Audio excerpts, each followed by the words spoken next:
he might roll his eyes, but he was a minister in the previous government. He's served in this House for a number of years. He knows that under his Conservative government, there was a complete lack of consistency with regard to our policy for China. Now, this is a significant geostrategic challenge, and in the end, government has to make decisions. It has to have a clear-eyed policy, but anyone who thinks that we shouldn't be engaging with China, I think is naive. Anyone, he uses the language that he does, which I think is inappropriate and unhelpful and inaccurate. I've made the point about consolidation, I've made the point about the national security advantages, and I'll make the point about this government's commitment to securing our national interest. Let me just say one final thing to him. He's right to raise the case of Jimmy Lai. He knows the government's clear commitment that Jimmy Lai should be released immediately. Barclay. Speaker. Does the Minister believe that the approval of this mega Chinese embassy makes the British people safer? Minister. Well, the right honourable gentleman is very experienced from his own time in government, and he will know that difficult decisions have to be made. But it is my judgment, ultimately, this is the right way to proceed, that we do have to engage with China for the reasons that I've explained, but ultimately, nothing will prevent this government from ensuring our national security. And that's why we've progressed this proposal incredibly carefully, and that's why we've made sure that we've got the right mitigations in place. Colin Lockhart.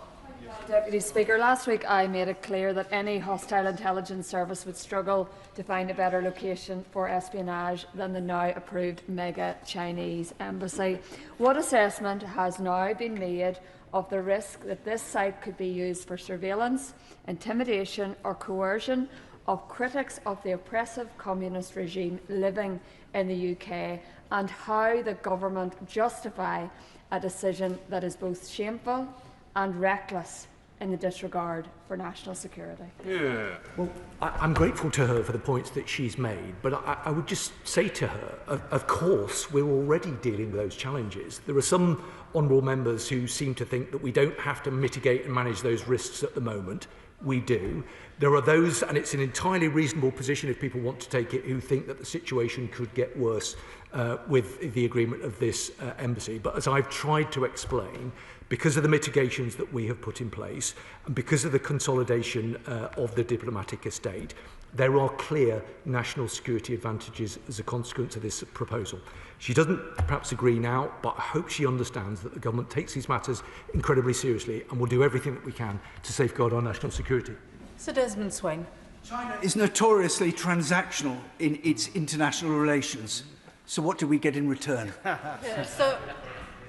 Well, I always listen very carefully to the right honourable gentleman, not least because I seem to remember that he was the PPS to the then Prime Minister Lord Cameron, when the then government had quite a different relationship with China to the one that we have now.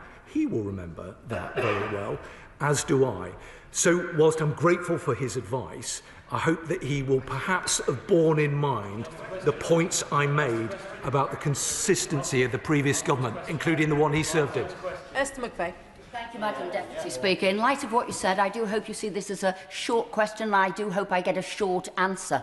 Minister, do the security services have any concerns at all about the proposed new super Chinese embassy? Yes or no?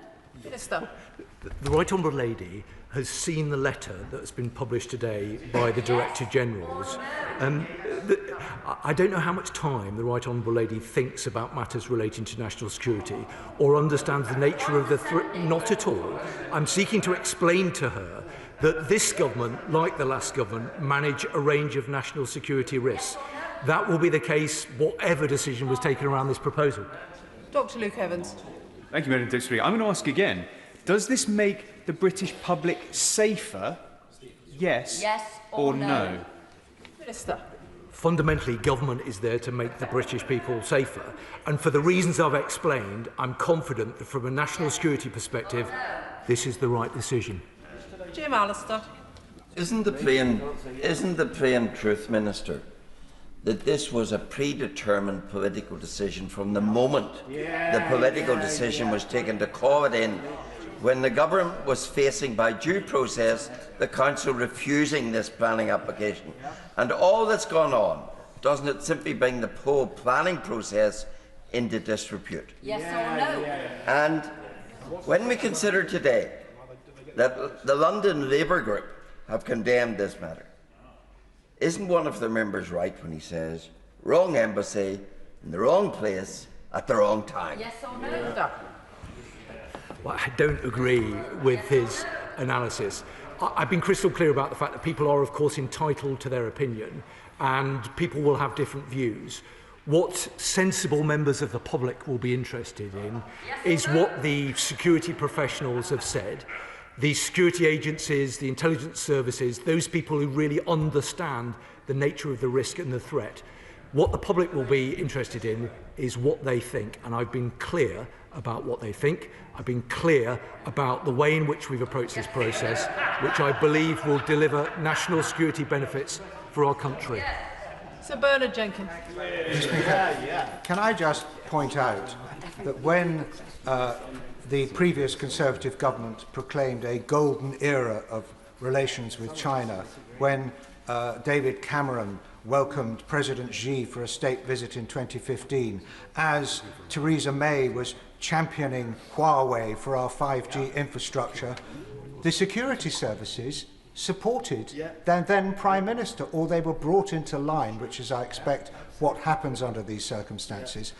Can we make sure that we're not using the security services for propaganda purposes? And may I predict, in the fullness of history, we will look back at this decision with great regret. Well, the right honourable gentleman, I know, gives a lot of thought and dedication to these matters. He spoke and reflected upon the engagement that had taken place under the previous government, under the then Prime Minister David Cameron. He will understand, because he thinks about these things very carefully, that there is obviously a need to engage with China. President Trump will be visiting China in the next couple of months. President Macron, I think, has been 3 times over the past years. Prime Minister Carney has been there recently. Serious grown-up people understand the need to have engagement and work closely with countries like China. Sensible people will get that. Sensible people will also understand that sometimes that involves tough choices. This government doesn't shy away from making those tough choices in terms of whether it's the right thing to do. I accept the challenge that he offers, which it will be judged over the long term. But I think this is the right thing to do, and I'm pleased that the security services agree with it. Sarah Ball.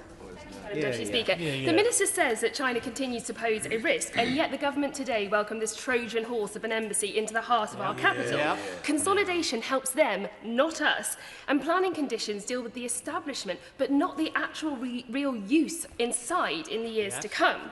So I ask again, it's been asked many a time before, are the British people safer as a result of this embassy? Yes or no? Minister.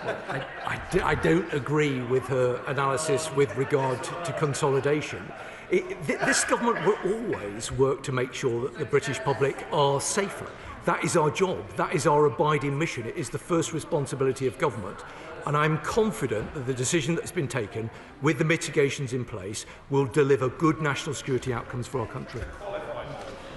John Lamont. Thank you very much. The government's decision to approve China's spy embassy is utterly wrong and puts national security at risk. But now the embassy has been approved, if, or rather when, we get evidence that China is using this embassy for surveillance, torture or other inappropriate means, will the government guarantee to close that embassy? Yes or no? Well, as with any embassy, both in this country, and of course let's not be naive about the fact that Britain has embassies right around the country. The Vienna Convention, the Vienna Convention lays down the way in which different governments should behave with regard to the conduct of their diplomatic presences. Of course, we take our responsibilities very seriously under the Vienna Convention, and we expect every other country, including China, to do the same. Red Obsy Jecty. Deputy Speaker. The Minister will be pleased to know I'm not going to ask him about furs. But he did quote extensively from this weighty tome of a planning application, or planning approval rather. He said, the Secretary of State notes that no bodies with responsibility for national security, including the Home Office and FCDO, have raised concerns. But he didn't mention that it goes on to say that the Secretary of State considers that the lack of objection from these bodies on this issue carries significant weight. Now, given that extensive measures had to be put in place to protect sensitive data, can you explain why neither the Home Office nor the FCDO put in any objections to the proximity of the data cables and their vulnerability? And if I may, on the issue of the consolidation of the consular buildings, last week the government informed me that it has no record of how many properties within London, or within the UK in fact, are owned by the Chinese state. And therefore, in terms of consolidating consular buildings, how will they keep track on other buildings that are used unofficially by the Chinese state? Well, Madam Deputy Speaker, I'm disappointed that the honourable gentleman hasn't asked me about FIRS, because I've got a very good response for him, which I won't be able to give him now. But he's not quite right to say that I quoted extensively from the planning document. I didn't at all. I referenced it only very fleetingly and then explained why that was the case. His key point was around the points that have been brought forward by the Home Office and the Foreign Office.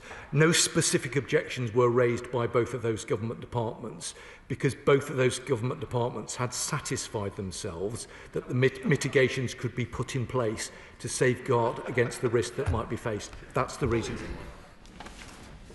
Can I thank the Minister for his answers this afternoon? Point of order, Richard Holden. Thank you very much indeed, Madam Deputy Speaker. On a point of order, I raised in written parliamentary question 967 when I asked the Department of Health and Social Care to publish training modules and guidance related to first cousin marriage and genetic risk. The Government Minister replied that these materials existed but would not be published to this House or more widely.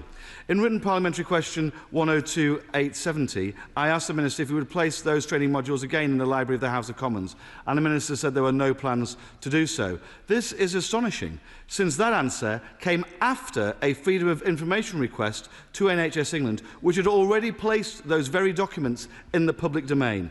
Can you advise me, Madam Deputy Speaker, on how a Minister might come to this House and explain why, yet again, Parliament has been denied information that was in fact releasable, as you have warned against on many occasions? Can I thank the honourable member for the advance notice of his point of order? He will know that as Chair I am not responsible for the answers that ministers give to written parliamentary questions, though he might also know that the Procedure Committee is currently holding an inquiry into this very issue, and I would encourage him to provide evidence and to raise his concerns with that committee. Which brings us to the 10-minute rule motion. Shaukat Adam. Thank you, Madam Deputy Speaker. I beg to move that leave be given to bring in a bill to make provision about the detection, treatment and monitoring of glaucoma by optometrists in England, and to make provision about the full integration of optometry and ophthalmology services for the purpose of glaucoma care in England and for connected purposes. I would also like to refer the members to my register of interest as a practising NHS optometrist, and I would like to begin by thanking the Minister for being here for this valuable debate. As a practising optometrist for many years, one of the hard takes of the role is this, that during a routine eye examination, one detects a condition that will forever change that person who is sitting in my chair's life, and the patient is blissfully unaware of it. Because that's exactly what glaucoma does. It changes lives quietly and often without warning. Glaucoma is known as the thief of sight, and for a very good reason. Glaucoma damages the optic nerve at the back of the eye, with each nerve fibre representing a different point in the visual field. And because the loss begins in the peripheral vision, people often don't realise that anything is wrong until it's too late. So if members would like a glimpse of what an advanced glaucoma sufferer sees, could I ask them to just cover one eye completely, and with the other eye look through an aperture created by your hands and touch your fingertips to your palms. And as the condition progresses, the aperture gets smaller, smaller and smaller, until eventually nothing is left. Now imagine trying to navigate a busy high street, to cross a road, or even simply move safely around one's own home. This isn't simply theoretical. Let me give you just two very brief but very real examples from my experience. A woman who on two separate occasions, whilst driving, her car was hit by another car from the side. before she finally came in for an eye test, unaware that there was a problem because she could see the number plate, she could see road signs perfectly clearly, but what she couldn't see was the side of her vision eroding. Oh, and secondly, a heartbreaking experience for me when a pensioner with a handbag packed with what looked like her life savings, cash in hand, explaining that she will spend whatever it takes if I could just give her a pair of glasses that would allow her to see her two loves. One was her love of painting, and the other was her love of her grandchildren. Unfortunately, no amount of money would be able to restore her sight, as glaucoma, as well as being silent, is usually irreversible. Glaucoma, in fact, is the leading cause of preventable blindness in the UK. Over 700,000 people are affected, and what is even more concerning is that more than half of them are undiagnosed. That's 350,000 people walking around, driving around, not knowing. This could be any one of us, someone we love, or someone we work with, as was with the case of a previous member of this House, Paul Tyler, a former Lib Dem member who was not diagnosed until a routine eye test. In its early stages, glaucoma rarely has symptoms, and there are rarely any warning signs, just a silent, slow death. By the time it's noticed, the damage is usually permanent, and the loss has far-reaching consequences. People lose not only their sight, but also their independence, the ability to drive, read, cook, or even leave their house. Falls increase, isolation grows, and then comes the emotional and mental health impacts, fear, depression, and loss of identity. Furthermore, with an aging population, we are facing a growing crisis. Glaucoma cases are expected to dramatically rise in the next coming decades. With a growth rate that outstrips the aging population, a study from 2017 suggested that over the next 20 years, glaucoma cases would rise by 44%. That's hundreds of thousands of more people needing care, follow-up and support. And I fear that data will prove to be an underestimate. So let me be blunt. Patients are losing their sight not because care doesn't exist, but because the pathway is broken and the follow-up is delayed. Just recently, I saw a patient who was referred to the hospital and diagnosed with glaucoma. That bit absolutely fine. The initial appointment happened, but the follow-up was postponed. Then they missed an appointment. So by the time they came to see me again a year later, they had lost a significant amount of their visual field, to such an extent that even their central vision, their acuity, was affected. This anecdotal example corroborates with findings from major chains like Specsavers and others. The problem, current waiting list data only provides a measure of first appointments, not the ongoing care vital to chronic conditions like glaucoma. We need published data on follow-up waiting times because that's where sight is being lost. And here's the reality. Hospital ophthalmology is one of the largest outpatient specialities in the NHS, with 8.9 million appointments a year between 2023 and 2024 in England. It is estimated that glaucoma care accounts for about 20% of all hospital eye service appointments, with around 1 million visits annually across England alone. In 2024-25, it was reported that 600,000 people were on a hospital waiting list for an ophthalmology appointment. However, the ongoing care, such as the need for regular planned follow-up glaucoma patients, is often overlooked, with their numbers not hitting the headline like those waiting for an initial assessment or surgery. NHS hospitals cannot carry this load alone. Thankfully, Minister, this is where the government's own NHS 10-year plan, and in particular its ambition to shift care out of hospitals and into community and to focus on prevention, not sickness, closely aligns with the transformation needed in glaucoma care.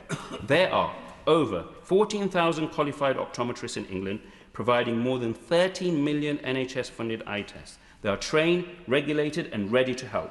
Community glaucoma services led by appropriately qualified optometrists with appropriate approved equipment have already demonstrated the ability to reduce hospital appointment referrals by up to 71%. If implemented nationally alongside an optometry-based glaucoma monitoring service, it may be possible to release 300,000 hospital appointments every year. That's not a one-time saving. Glaucoma is a chronic condition. These are recurring appointments for people who are living with, not cured of, the condition. Making full use of the skills and capacity already in primary care takes significant pressure off hospital services, enabling them to focus on tasks that can only be managed in a hospital. This could also save the NHS an estimated £12 million annually. At present, 10 ICBs have no glaucoma case-finding referral management services, and without this service, many patients in these areas who are referred to hospital could instead be retained in primary care optometry with appropriate commissioning rather than adding to the existing waiting list. ICBs. And even what is more concerning, 21, half of the ICBs do not commission a glaucoma monitoring service in the community and rely simply on the hospital eye service to follow up glaucoma patients for the rest of their lives. This is where sight loss occurs, as the hospitals simply do not have the required capacity. It's a postcode lottery, one that punishes the vulnerable, especially when people from Black and Asian communities are up to 4 times more likely to develop glaucoma and often have the least access to timely care. As opposed to Wales and Scotland, where a shared care service for glaucoma is commissioned by every health board, optometry-led and properly integrated between primary care optometry and ophthalmology. And often the approach of NHS commissioners in England is hospital-led. The recent draft Getting It Right First Time model, developed with minimal input from primary care optometry, risks reinforcing England's hospital-led approach and undermining the government's own ambition to shift care from hospitals to the community.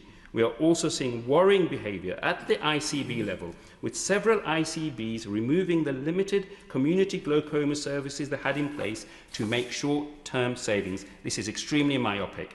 Given ongoing financial pressures on ICBs, we do not expect individual ICBs to make significant progress in commissioning optometry-led glaucoma pathways that fully integrate optometry and ophthalmology without clear direction from the government.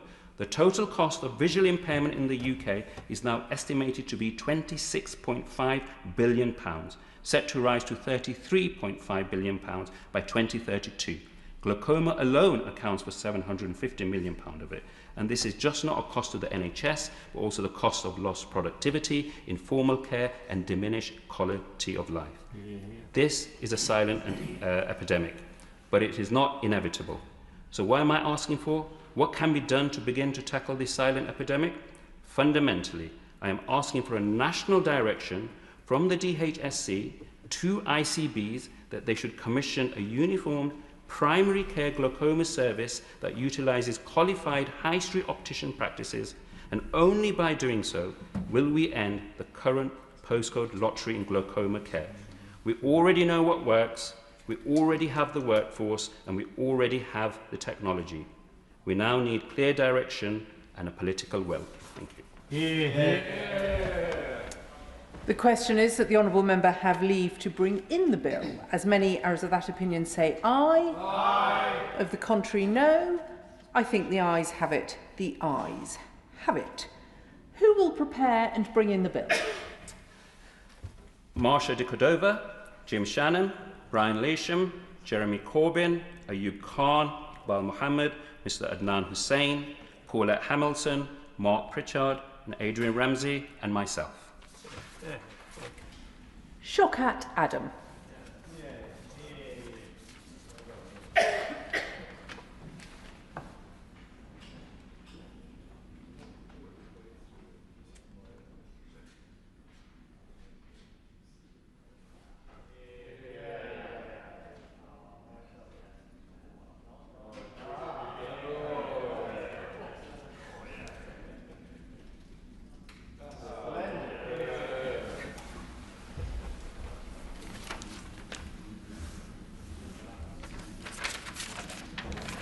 Glaucoma Care, England Bill. Second reading what day? Friday, 13th of March, 2026. Friday, the 13th of March, 2026.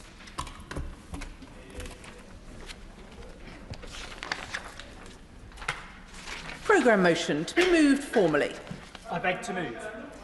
The question is as on the order paper. As many as are of that opinion say aye. Aye. Of the contrary, no. I think the ayes have it. The ayes have it. The clerk will now proceed to read the orders of the day. Sentencing Bill. Consideration of Lord's amendments. Now. I can inform the House that nothing in the Lord's amendments engages Commons financial privilege. We will begin with the government motion to disagree with Lord's Amendment 7, with which it will be convenient to consider the other Lord's amendments and government amendments and motions as on the selection and grouping paper. I call the Minister to move the motion. Jake Richards. Thank you, Madam Deputy Speaker. And let me begin by putting on record the government's welcoming of the new Shadow Justice Secretary to his job. We look forward to working with him, Madam Deputy Speaker. He is somebody of some intellectual heft, and in any event, he's in the lucky position of having extraordinarily small shoes to fill. Of course, there will be policy disagreements, as there should be, but my hope is that the new Shadow Justice Secretary treads more carefully on issues around the independence of our judiciary and respecting our legal profession, perhaps fewer vitriolic social media videos and more thoughtful analysis. And as for the member for Newark, Madam Deputy Speaker, or as he likes to call himself, the new sheriff in town, we welcome that the inevitable has now happened, confirming the fact that reform is little more than a backwater for failed Tory politicians with an ego. And Madam Deputy Speaker, just briefly, I spent 5 minutes I'll never get back, reading the memo the former Shadow Justice Secretary left lying about. It says, and I quote, "Use humour, one of your best skills. Don't be afraid to be self-effacing or have a laugh." Well, it certainly got us laughing, Madam Deputy Speaker. And his memo also has the memorable line, "Don't think. You know things to be true. Get out of the habit of saying think." I happen to think he should get into the habit of thinking a little more. The honourable member for Newark says he has joined to be part of the team. We are still unclear whether he will remain speaking on justice issues. He's not in his new place today. Over the weekend, it was said that there would be a mini reshuffle at Reform, a rather depressing game of musical chairs. But whether their justice spokesperson remains the member for Runcorn, or if the member for Newark takes over, or if the member for Ashfield has a go, or if the member for East Wiltshire or the member for Romford joins in, the story is the same, Madam Deputy Speaker, failed former Tories who cannot be trusted with our justice system, let alone our country. Now, Madam Deputy Speaker, this bill will make sure that we are never again in the position that this government inherited. Prisons at risk of running out of places entirely, leaving us with nowhere to put dangerous offenders, police without the capacity to make arrests, courts unable to hold trials, and a breakdown of law and order unlike anything we have seen in modern times. That's why this bill is vital. It does not kick the can down the road. It does not shy away from making tough decisions to keep the public safe. Instead, it will end the cycle of crisis once and for all.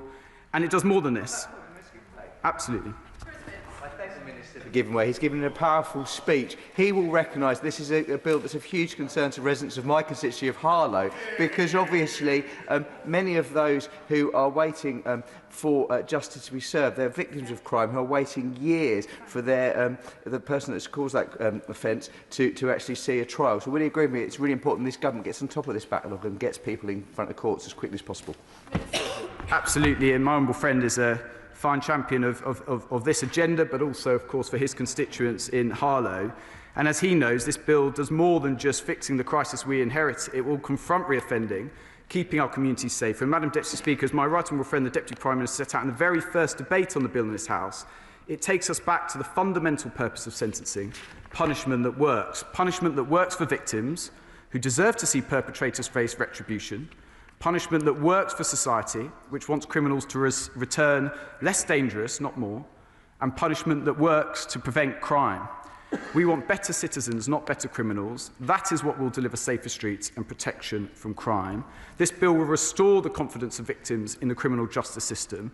And let me reiterate that nothing is worse for victims than prisons running out of places and crimes going without punishment, which is the situation we inherited when we came into government in the summer of 2024. Yes.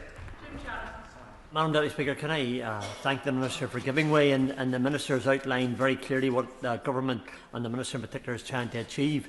There are some perceptions by the general public that certainly indicated in the press and the media that they feel that maybe the Government's going to be a bit soft on those who carry out crimes.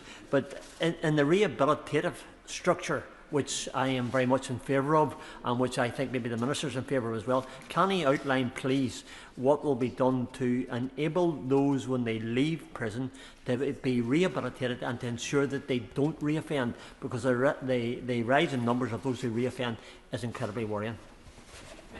I welcome the Right Honourable Member's intervention. I'll be setting out in the course of this speech and more generally what this government is doing to ensure that we can increase rehabilitation and crack down on reoffending.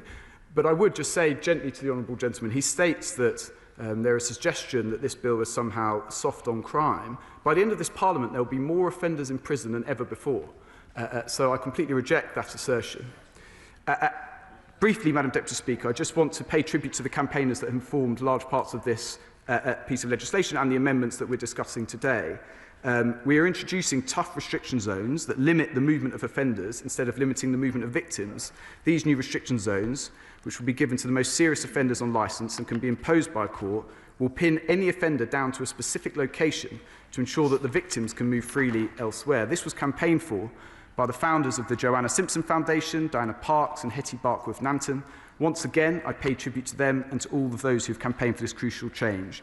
And Clause 6 of this bill introduces a new judicial finding of domestic abuse in sentencing, which enables probation to identify abusers early, to track patterns of behaviour and to put safeguards in place. On this, I must pay tribute to the Liberal Democrats in particular, and in particular the Honourable Member for Eastbourne, for his tireless campaigning and willingness to work across party to deliver this. I know that all parties opposite support this crucial change.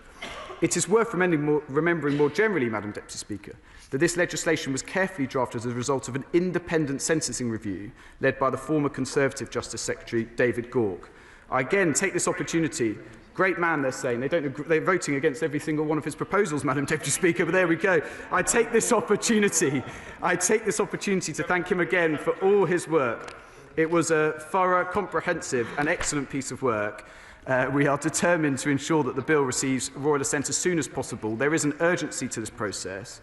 And let me also remind the House that alongside this legislation, this government is building prison places at a faster rate than ever before. In our first year, we opened nearly 2,500 new places, and we are on track to add 14,000 by 2031.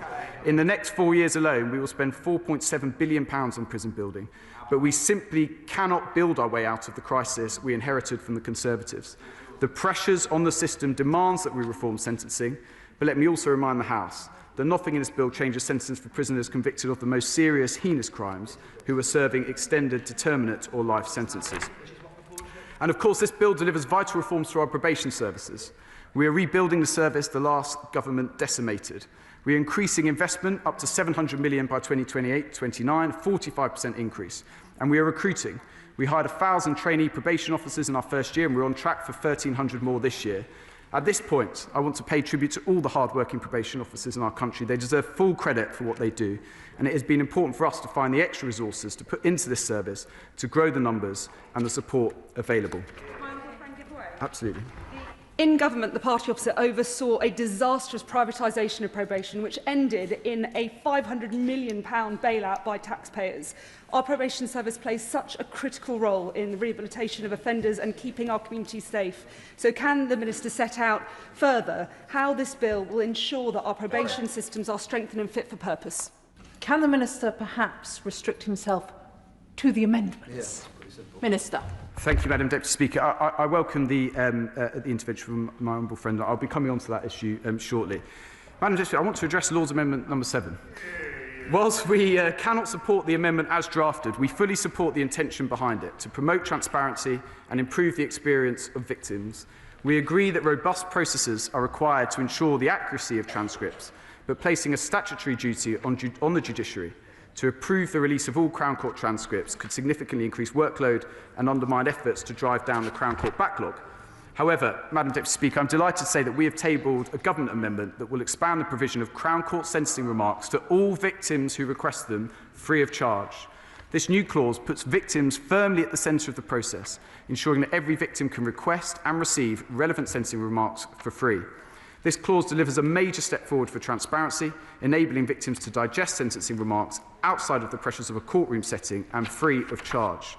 The details on timeframes and processes will be set out in due course, but I can confirm our intention to the House that this will specify that transcripts will be provided within 14 days of a request being made. This timeframe will support applications made under the unduly lenient sentencing scheme, and I can also assure the House that we are considering the opposition's amendments to the Victims and Courts Bill, which would extend this deadline to 56 days, extremely carefully. I'm grateful to members of this House for their engagement on this issue. This change represents a profound step forward for victims and for transparency in our justice. I know that the honourable members for Richmond, Warrington North and Lowestoft have been campaigning on this issue for some time. They deserve great credit, in particular the member for Richmond, if I may. And so for the first time, every victim whose case is heard in the Crown Court will have this important right of access free of charge. I turn now to Lord's Amendment 1. And again, I must begin by thanking the Honourable Member for Bexhill and Battle, the Shadow Justice Minister, and the parents of Lenny Scott, an ex-prison officer murdered by a former inmate in a horrendous revenge attack. This amendment meets their call for a small but important reform to sentencing around whole-life orders. We recognise the unique and dangerous job that police, prison and probation officers do. They perform a distinctive role with routine contact with dangerous offenders.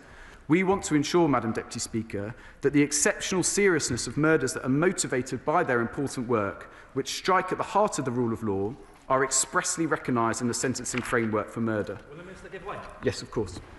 I thank the Minister for giving way. A comment often made to me and my colleagues when I was policing, as soon as I left the police station in full uniform, I was a sitting target every single day. Does the Minister agree that the mandatory whole-life sentence is proposed for those who murder police officers, prison officers and probation officers sends a clear and unequivocal message that they will be met with the harshest and most serious penalties on offer to the court? Absolutely, and I thank my humble friend for his service and his contribution and his support for this amendment.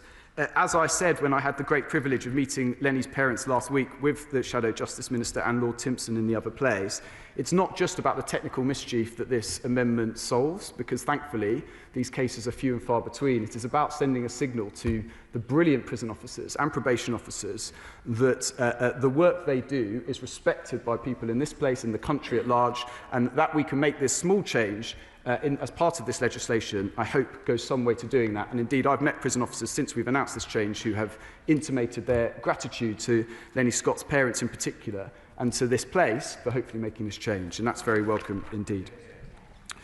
I want now to move, if I may, Madam Deputy Speaker, to the amendments 2 to 5, which relate to the Sentencing Council. Through these, we have sought to help clarify what is expected from the Lord Chancellor and the Lady Chief Justice when considering any approval requests from the Sentencing Council for its business plans and sentencing guidelines. Broadly speaking, these amendments do three things. First, if the Lord Chancellor decided not to approve a business plan, Amendment 2 requires them to notify the Council. It also requires them to lay a document before Parliament as soon as practicable, stating the reasons for that decision. Amendments 3 and 4 make similar provisions under different guises. Secondly, we want to make it clear that there is a very high bar that must be met for any guidelines to be rejected. Amendments 4 and 5 therefore provide that guidelines can only be rejected when this is necessary to maintain public confidence in the justice system. Finally, we have set out on the face of the bill that any approval requests from the Council are to be considered as soon as practicable. Taken together, Madam Deputy Speaker, these amendments represent a significant step by the Government to ensure that these approval processes are surrounded by clear safeguards, transparency and accountability. Yes, absolutely. Given while the Lords have endeavoured to amend the bill in a number of areas, the provisions of Part 4 allowing foreign national offenders to be deported at any time within their sentence is very important to Northern Ireland. Given Article 2 of the Windsor Framework, that assessment has been made of the risk that these offenders will actually not be removed, leaving Northern Ireland with a two-tier system in which foreign criminals benefit from additional EU-derived human rights protections rather than being sent home. Would you commit to meet with myself and a number of my colleagues on this important issue to Northern Ireland? This issue was raised, I think, at second reading and at report stage by one of the honourable member's colleagues. The legal advice that we have received simply states that there is no discrepancy in Northern Ireland. I'm very happy to have a conversation with you and any other colleagues on that. It's clearly only right that these provisions apply also to Northern Ireland as well. Madam Deputy Speaker, this Government is committed to greater transparency on prison and probation capacity and holding current and future governments to account. We have demonstrated this by publishing the first annual statement on prison capacity in December 2024. The 2025 edition will follow shortly. This amendment delivers on that promise by making it a statutory requirement to lay a statement before Parliament each year. Legislating on this duty ensures transparency in the long term and delivers on the Government's commitment to do so. Never again we will be in a situation that this government inherited, where the previous government had overlooked prison capacity for 14 years, leading to the crisis that we had to deal with. The government has also accepted Amendment 12, which removes the clause in the bill that would have introduced the power to publish the names and photographs of those subject to an unpaid work requirement. The purpose of this clause was to increase the visibility of community payback and ensure the public can clearly see justice being delivered. We remain committed to ensuring that local communities can see the benefits of community payback in their area. However, we have listened carefully to the issues raised in both houses concerning this measure, and perhaps more importantly, the concerns raised by our brilliant probation and prison staff on the ground. And after careful consideration, we do not consider it appropriate to proceed any further. We are confident that current delivery of unpaid work, bolstered by wider provisions in this bill, means that unpaid work will continue to be tough and visible without the addition of this specific measure. Finally, Madam Deputy Speaker, we are very pleased to have made further progress on the issue of IPP sentences. We want to do everything we can to support those who are still serving these sentences to progress to the end of their sentence, but we are not willing to undermine public protection. The amendments made in this bill strike that careful balance. The Victims and Prisoners Act 2024 made significant changes to the IPP licence period. The qualifying period for referral to the parole board for consideration of licence termination was reduced. It went from 10 years after first release to 3 years for those serving the IPP sentence and 2 years for those serving the DPP sentence who were convicted when they were under 18. It has now been over a year since the first of these measures came into force. 1,700 people had their licence terminated automatically on the 1st of November 2024, and a further 600 became eligible for referral to the parole board on the 1st of February of last year. We have now gone further by providing those serving the IPP sentence with an earlier opportunity for licence termination and an additional opportunity for those serving IPP and DPP sentence thereafter. Those serving an IPP sentence will be considered for licence termination 2 years after release rather than the current 3 years. This provides suitable time for support and rehabilitation in the community, whilst ensuring our communities are best protected from harm. Would the Minister give way? Yes, absolutely. I thank him for giving way, and I welcome the amendments relating to IPP sentences. It's a matter of concern to many across the House. Can the Minister assure the House that changes to IPP licence termination will continue to provide for community rehabilitation whilst protecting communities from harm? And can the Minister also commit to continuing to work to resolve the remaining challenges around these sentences? Absolutely. And my honourable friend, as a member of the Justice Select Committee, always brings thoughtful contribution on justice issues, but in particular IPP. There is that balance that has to be struck between protecting public safety, but also ensuring that there is rehabilitation. The government thinks that this legislation has gone some way to doing that, but there is always room for further review and assessment as we go forward. And I know that Lord Timpson, who's leading on this piece of work for the government, will continue to engage, certainly with the Justice Select Committee on this issue.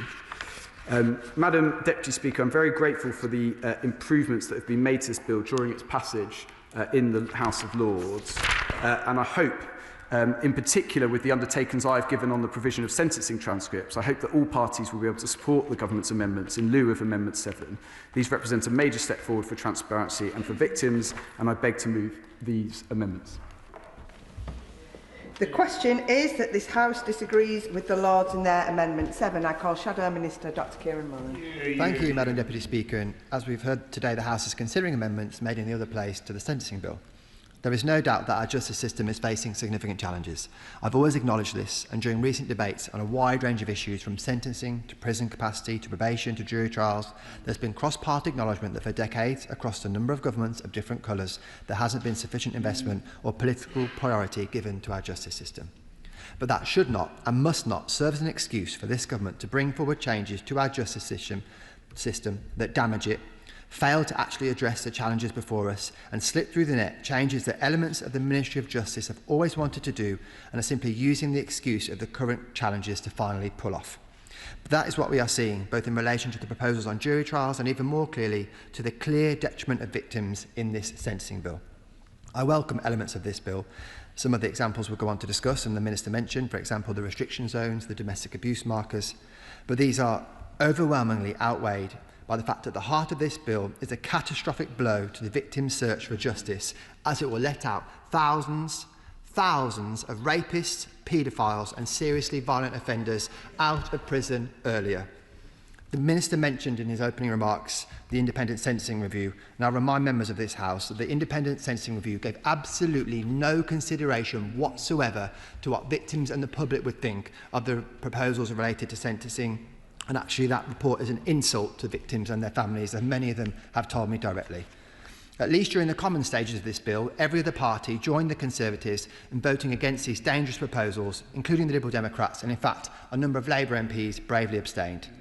It should be a matter of deep shame for the Liberal Democrat Party that they have since joined Labour in voting to let rapists and paedophiles and seriously violent offenders out of prison earlier, especially as they so clearly articulated why this was wrong before. A complete betrayal of serious victims of crime and their families. This is likely my final opportunity to say to this House and MPs opposite that I'm confident they will come to regret these elements of the bill and will find it difficult to explain themselves to victims when they see perpetrators of crimes like rape, child sex offences and child grooming leave prison sometimes only after having served a third of their sentence because of their support for these measures. I will do whatever I can to ensure those victims know who made those choices when there were so many other alternatives available to them. But as I do have to accept that this government majority, with the help of the Liberal Democrats, has ended that campaign for now, we should consider the amendments of this bill before the House today. And as I know the public greatly value constructive cross-party working,